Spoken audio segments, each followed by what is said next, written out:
Hey guys, it's Nate, the president of the New York chapter of Sokudo Empire. We're here at Midnight Club 4, getting ready to get things underway.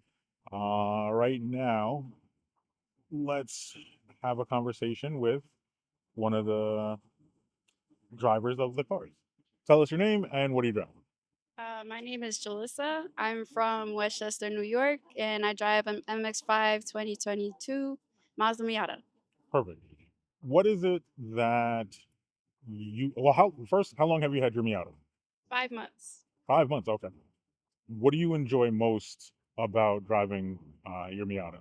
That it's manual and it's small, so it's convenient for parking.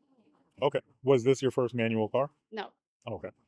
Now, a lot of times, of course, on Instagram, there's the manuals versus automatics. Um, where do you stand in that? I prefer manuals. Hmm. Um, Nothing against automatics, but it definitely makes the experience of driving more fun. And I think everyone should learn at least once. Makes sense. Yeah, I know me personally, I do know how to, but I'm always on the go, so the multitasking factor just goes out the window. yeah. So I always prefer automatic just because I'm always trying to do stuff. Now, since you've had the car for 5 months, what so far has been your favorite memory that you've created while owning the Miata? Favorite memory. Um, I can't really think of one, Okay, no, but it's I fine. do enjoy having the top down, especially on hot days like this. And cruising is always fun, and it's just a good car to bring around any vibe. Hmm. Going to the beach, car meets, put the top up, put the lights on. Um, so it's just a good car for every little event or Oh, whatever I'm doing. 100%. Now, what kind of car did you have before the Miata? I had a Mazda 6 2010. Okay. So is Mazda your favorite car brand? As of now, Okay. I daily my Mazdas. Okay. So I feel they're very reliable. They haven't, I mean, a couple inconveniences here and there, but Hmm. I feel they're super reliable for a daily. Um, and again, I love driving manual, and both my cars were manual.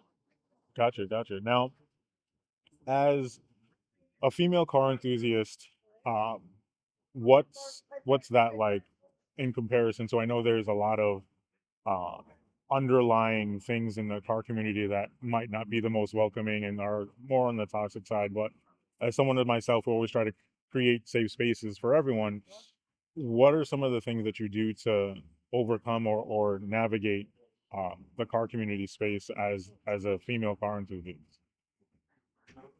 I haven't experienced it too much firsthand. I mean, I joined a car club and it was an all girls car club, but didn't work out, but it was Gotcha. for the best. But I've seen like other females um how other people view their cars, or if Hmm. I see it on social media, then they would get a lot of hate, but I just try to stay out the mix, and so far so good. I've That's good. actually been um I got a lot of love wherever I go. Yeah, I know for me when I came across your page, I think a lot of times you get a glimpse of who someone is, and it seems as if you're very genuine. And it's just like that's always nice to see when someone's page matches who they are in person. Because there's a lot of times where you may try and not so much as become friends with, but you just kind of meet people, and sometimes they're not who you think they are, and it's kind of disappointing just because a lot of times you think that you share the same hobby or interest, you think you can find level ground to have a conversation, and sometimes it just doesn't work. So I know when it comes to the car community or the car scene, there are a lot of good things and there's some bad. So I'm glad that you've not experienced more bad than good.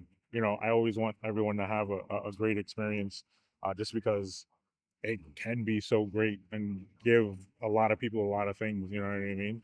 Um, what do have you in the 5 months that you've had your Miata? Have you done any mods to it? Not yet, but Okay, I plan on doing stuff to it. okay. What if you had, let's say, an unlimited budget, what would be the first mod? Wide body kit. Okay. Would you? And Uh huh. oh, I actually the first mod I would do is throw a cork sport catback exhaust. Um, then the wide body kit, and there's a 326 spoiler I'm into. I not. I just want to make it look nice and loud. Understandable. I know there's a lot of guys that'll get a car and just kind of do a lot to it to the point where you can't daily it. I know for myself, function is a big part of the mods that I do, just because it is my daily. So it doesn't make sense to kind of super stance the car out where now Yes. you can't drive down the road without hitting something. So Yes. you know, I've talked about that on my podcast, and it's just like, if that's what you're into, by all means, enjoy it. But for me and what I want, it's just function over anything. Now, if you had to choose um, any car in the world, again, no budget, what car would you choose? That's hard. I have a few cars in mind. Okay, I feel like the obvious answer for me would be a Porsche 911. Um, but I do really want it's an old car and okay, it's not trending, okay. but my dream project car would be a Dodge Neon SRT4, and they're really hard to come across now. 100%. I remember when they were out and seeing that, like, it was weird because there would always be like the regular neons, Yeah. and then there was the SRT, and you're just like, well, that's an interesting decision to put that type of engine in that car. But now, like you said, they're super rare, and it's weird. Yeah. And I love like I only been to one I think it was a no, it was a Cars and Coffee and there was only one, but it was still nice to see like that out of everything. But people hook it up nice. There's a very small community, Hmm. but I love seeing what they build and they have very nice builds. Yeah. Now, I'm glad you mentioned that. I know a lot of times in being local, you kind of don't get to see a wide variety of different things. For me personally, being able to travel and see cars outside of the local space is always nice. So I'm glad you mentioned that, just because some people aren't as open to seeing different builds. It's kind of Yes. like, oh, you have this car, you need to put this on it. And it's just like, I feel like a lot of people's modification of a car is an extension of their personality and who they are. So it being as unique as possible should be super welcoming, um, for all parties involved. But I do thank you for sitting with us. I wish you all the best with your build and hope to see you at our next meet or show. Thank you, and I appreciate what you do and having a welcoming environment. Thank you. All right.